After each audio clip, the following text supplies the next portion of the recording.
ताकतवर और उपयोगी है तो दूसरे बात का तो क्या कहने। तो चलिए अब बात करते हैं कुंडली के दूसरे भाव की। जन्म कुंडली के दूसरे भाव से व्यक्ति के बारे में क्या कुछ जाना जा सकता है, आइए जानते हैं पंडित जी से। पंडित जी, दूसरा भाव क्या कहते हैं? दूसरा भाव जो होता है इसको धन भाव कहते हैं। क्या कहते हैं? धन भाव। इससे देखा जाता है आदमी का परिवार, आदमी की वाणी, आदमी की बुद्धि, पारिवारिक संबंध, करीबी दोस्त, खानदान और बौद्धिक क्षमता। विद्या का भाव पंचम है लेकिन बुद्धि का भाव द्वितीय है, ध्यान रखिएगा।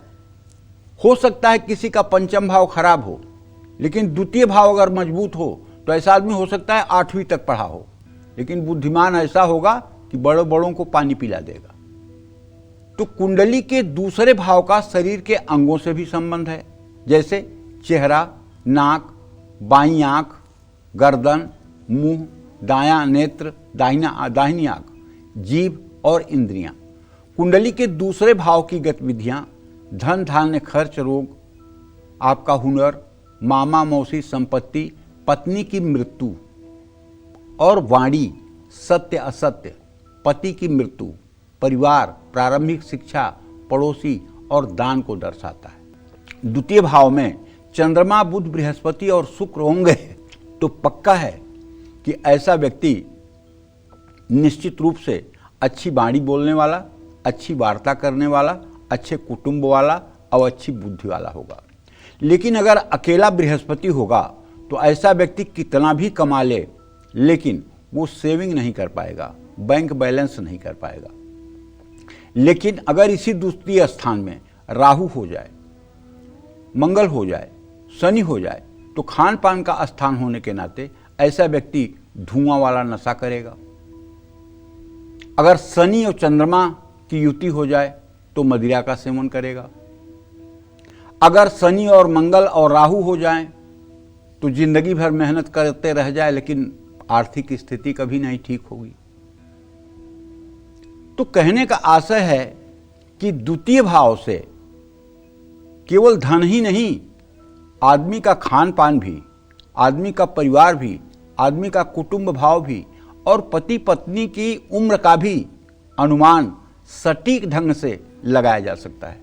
अगर 7वें भाव का स्वामी दूसरे भाव में बैठा है और 7वें भाव या दूसरे भाव के दशा चल रही है, उसमें सप्तमेश की अंतर्दशा चल रही है, तो इस समय में पति या पत्नी का वियोग जरूर होता है। ऐसे समय में आदमी को अपने पति और पत्नी के लिए महामृत्युंजय आदि जप तप जरूर करवा लेना चाहिए या स्वयं कर लेना चाहिए। जय मां विंध्यवासिनी। तो चलिए अब बात करते हैं जन्म कुंडली के तीसरे भाव की। कुंडली के तीसरे भाव व्यक्ति से जुड़े कौन से राज बयां करते हैं, आइए जानते हैं। पंडित जी, तीसरे भाव के बारे में भी जानना चाहेंगे। और एक चीज और, जो दूसरे भाव में आपने बताया कि जो शरीर की बनावट है, जीभ है, आंखें हैं, कई बार किसी बीमारी की वजह से अगर उसमें दिक्कत आ जाती है तो क्या ये माना जाए कि दूसरे भाव में जो है वो ग्रहों का या कुछ ऐसा प्रभाव है? देखो, शरीर के विभिन्न अंगों को देखने की विधा कही गई है और इसको देखने के लिए सिर्फ भावों से इसका निर्धारण नहीं होता है। एक होता है दृष्टांत।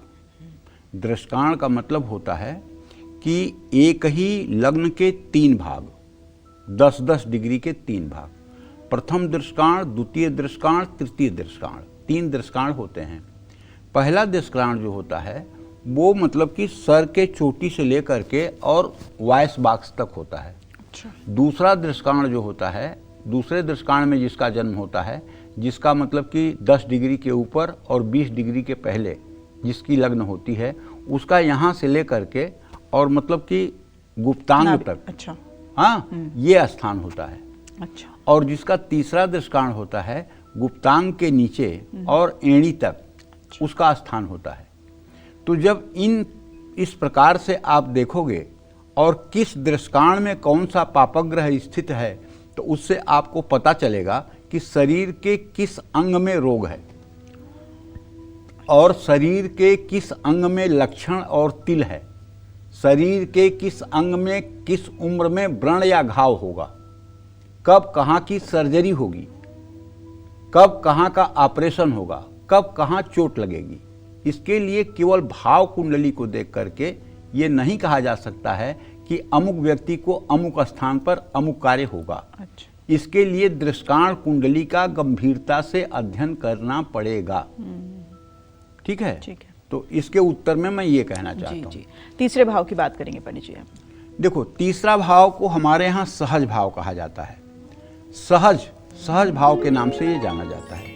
कुंडली के तीसरे भाव का संबंध छोटे भाई बहन, पराक्रम, पुरुषार्थ, साथ में काम करने वालों से संबंध। कुंडली के तीसरे भाव का शरीर के अंगों से भी संबंध है। बुरे विचार, मानसिक शक्ति, दाहिना कान, गर्दन, हाथ, कंधा, कॉलर बोन, ऊपरी छाती, कान, श्वास नलिका, ये कुंडली के तीसरे भाव से देखे जाते हैं। भविष्यवाणी, पराक्रम, धैर्य, मृत्यु, माता की मृत्यु, गुप्त शत्रु, ये सब तृतीय भाव से देखे जाते हैं। ज्योतिष शास्त्र में लिखा हुआ है, सहज मंदिर गे तपनात्मजौ भवति सर्व सहोदर नाशक। अगर शनि तीसरे भाव में बैठ जाए तो ऐसे जातक के जितने भी भाई होते हैं वो सब मृत्यु को प्राप्त होते हैं। मृत्यु में तो सब प्राप्त होता है, लेकिन बाल्यकाल में ही मृत्यु को प्राप्त होते हैं अगर उस पर किसी शुभ ग्रह की दृष्टि नहीं है। अगर उस पर बृहस्पति या शुक्र या चंद्रमा की दृष्टि है तो ऐसे जातक के भाई होते हैं। अग्रे जाता रविर्हंता पृष्ठे जात शनिश्चरा उभयो भौमहर्ता। मतलब अगर सूर्य तीसरे भाव में हो जाए तो ऐसे जातक का अगर बड़ा भाई है तो वो सूर्य की दशा में मरेगा। अगर कुंडली के तृतीय भाव में शनि है तो आगे पीछे के दोनों भाई नहीं रहेंगे। अगर मंगल है और वो वृश्चिक या मेष राशि का नहीं है, अन्य राशि में है और शुभग्रह से दृष्ट नहीं है, तो ऐसे जातक का भातृ सुख नहीं होगा। लेकिन अगर मेष वृश्चिक राशि में है और उस पर शुभग्रह की दृष्टि है तो ऐसे जातक को 4 भाई भी होंगे। राहु होगा तो बहनें होंगी, भाई नहीं होंगे। तो कहने का मतलब यह है कि कुंडली के तीसरे भाव से, मैं बार बार आप लोगों को बताता हूं कि अगर कोई ज्योतिषी, क्योंकि काफ़ी ज्योतिषी लोग भी मेरे कार्यक्रम को देखते हैं, तो अगर आपको किसी के आजीविका का निर्धारण करना हो तो आप कुंडली के मुख्य रूप से 2 भावों को देखिए, एक दशम भाव को, एक तृतीय भाव को। दशम भाव जो है आजीविका का भाव है और तृतीय भाव पुरुषार्थ का भाव है।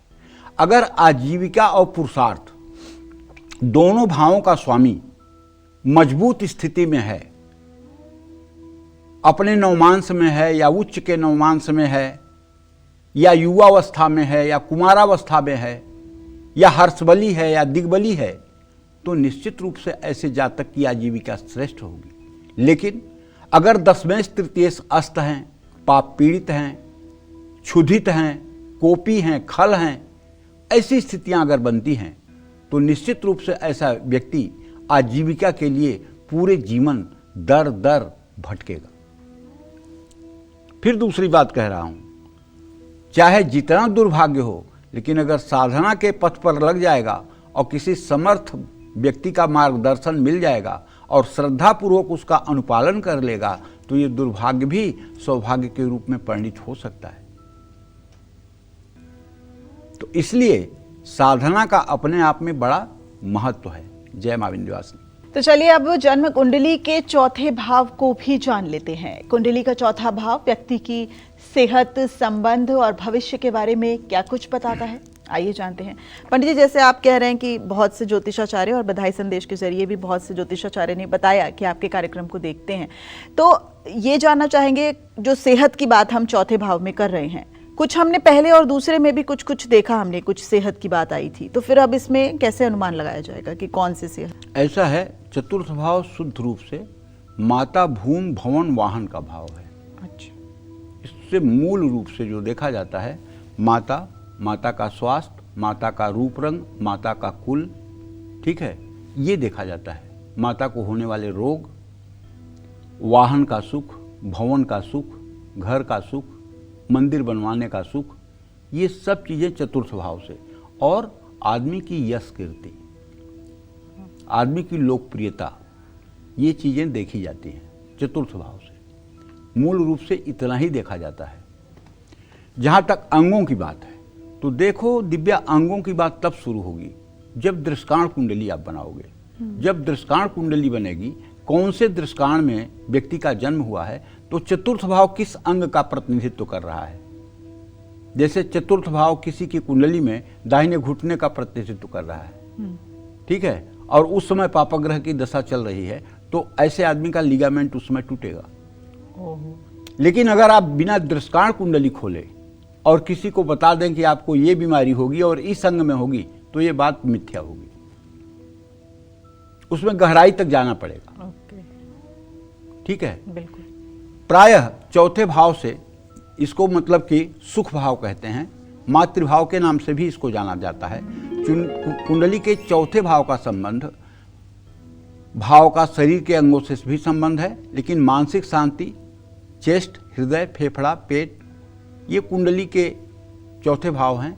निजी जीवन, छवि, माँ के साथ आपके संबंध, सुख, भवन भूमि, अचल संपत्ति, वाहन, गड़ा हुआ धन, पैतृक संपत्ति, और अगर कोई लड़की है तो उसके पति की आजीविका, अगर कोई लड़का है तो उसके पत्नी की आजीविका का भी विचार चौथे भाव से ही किया जाता है, क्योंकि सप्तम से ये दशम स्थान होता है।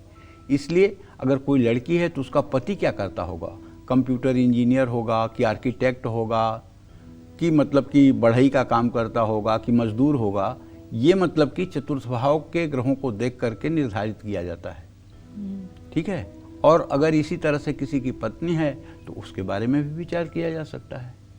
तो कहने का आशय यह है कि देखिए, ज्योतिष एक अथाह सागर है, अथाह समुद्र है।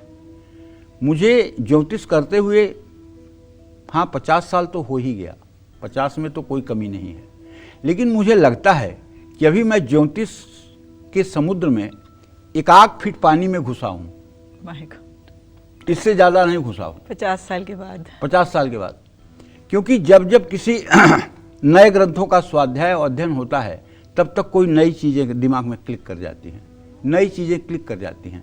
तब मन में पश्चाताप होता है कि अरे अभी तो पढ़ाई अधूरी है, अभी तो ज्ञान अधूरा है,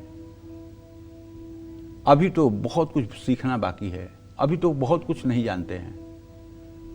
लेकिन जितना जानते हैं उतने से ही दुकान चल जाती है। और जो महज कुछ सालों का जिनका एक्सपीरियंस है वो इतने कॉन्फिडेंस से बोलते हैं आजकल। देखो ऐसा है, यहाँ किसी के वाणी पर कोई रोक टोक नहीं है। और एक बात सुन लो, जिसके पास गंवाने के लिए कुछ नहीं होता है वो कुछ भी कर सकता है। जिसकी न तो लोकप्रियता है, न तो फैन फॉलोइंग है, और न जिसको मतलब कि बहुत लोग आस्था विश्वास से देखते हैं, वो चाहे जो उल्टी सीधी भविष्यवाणी सोशल मीडिया पर कर दे, चाहे जिसके बारे में जो बोल दे, अरे नहीं सही हुई तो क्या कर लोगे, उसका नहीं सही हुई तो क्या कर लोगे। और इतना वो पैनिक बोलेगा, इतना खराब बोलेगा कि उस पर लाइव और व्यूज तो मिल ही जाएंगे, यूट्यूब से पैसा आ ही जाएगा, उसका जो उद्देश्य है वो पूरा हो रहा है। अब भविष्यवाणी सही हो गलत हो उससे क्या लेना देना है। यानी अपनी कुंडली को भी सुधारें और सही व्यक्ति से भी दिखाएं, ये बहुत बड़ी चुनौती है आजकल तमाम लोगों के लिए।